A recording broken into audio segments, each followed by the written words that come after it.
केंद्र शासनाच्या आंतरराष्ट्रीय कृषीमाल निर्यात धोरणामुळे शेतकऱ्यांसाठी नवीन संधीचे दरवाजे खुले झाले आहेत। अकोला जिल्ह्यातील हिवरखेड येथील भोपळे बंधूंनी पारंपरिक शेतीऐवजी आधुनिक केळी लागवड करून ती थेट इराणपर्यंत पोहोचवली आहे।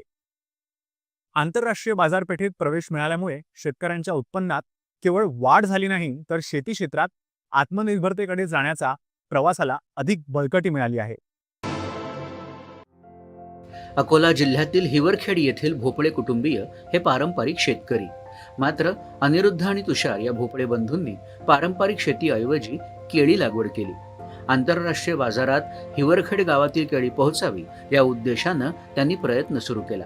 त्यासाठी त्यांना केंद्र शासनाच्या आंतरराष्ट्रीय निर्यात धोरणाची साथ मिळाली आणि सोलापूर येथील निर्यातदारामार्फत हिवरखेड येथील 80 टन केळीची थेट इराणमध्ये निर्यात केल्यामुळे भोपळे यांना उत्तम उत्पन्नासोबतच आंतरराष्ट्रीय बाजारपेठांच्या संधी खुल्या झाल्यात।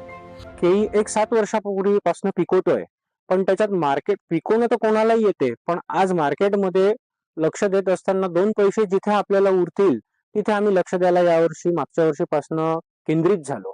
तर त्याचाच एक प्रत्युत्तर म्हणून आम्ही आमच्या प्रयत्नांनी आमची या वर्षीची केळी कटन ही इराणला एक्सपोर्ट केली। केंद्र शासनाच्या उद्योग मंत्रालयामार्फत कृषी आणि प्रक्रिया केलेलं अन्न उत्पादन निर्यात विकास प्राधिकरण अर्थात अपेडा ही संस्था भारतातील कृषी उत्पादनांना आंतरराष्ट्रीय स्तरावरील निर्यात आणि विकासाला प्रोत्साहन देण्यासाठी कार्यरत आहे।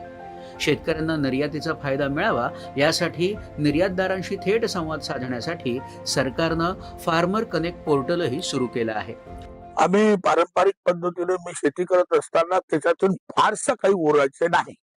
त्याच्यामुळे मी यांना असं सजेशन केलं की तुम्हाला जर शेती लाईनीत यायचं असेल तर तुम्ही फळबागेकडे वळा आणि फळबागे नुसतं बाहेर विक्री व्यवस्थेचा खेळ तुम्ही निदर्शनास आणा।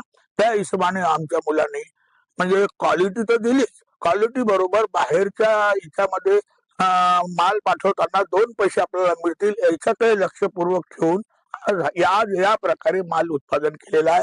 आज इराणला गाडी पाठवलेली आहे, याच्याबद्दल मला फार आनंद होतो।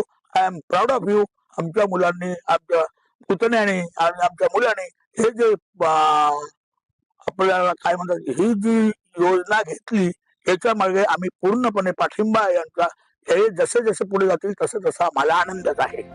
शेतमाल उत्पादक आणि ग्राहकाला नेमकं काय हवंय याचा शोध घेऊन त्यानुसार पीक पद्धती आणि विक्री व्यवस्था विकसित करत अधिक उत्पन्न मिळवत शेतकरी समृद्ध होण्यासाठी आंतरराष्ट्रीय निर्यात धोरण आणि विकेल तेच पिकेल ही संकल्पना महत्त्वाचा टप्पा ठरू शकेल हे निश्चित।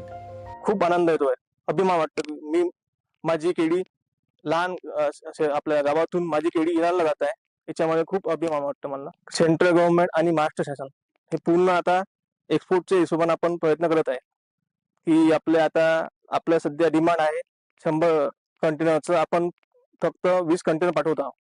तर सर्व शेतकऱ्यांना सांगू इच्छितो की सर्व या पद्धतीने पेरा, आपलं क्वालिटी गुणवत्ता करा आणि तुम्ही पण एक्सपोर्ट करा।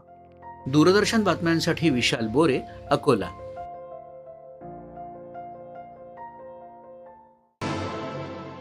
सरकारी योजनांची खरी ताकद म्हणजे सरकारच्या योजनांमुळे सामान्य नागरिकांच्या आयुष्यात घडणारा बदल। वास्तविक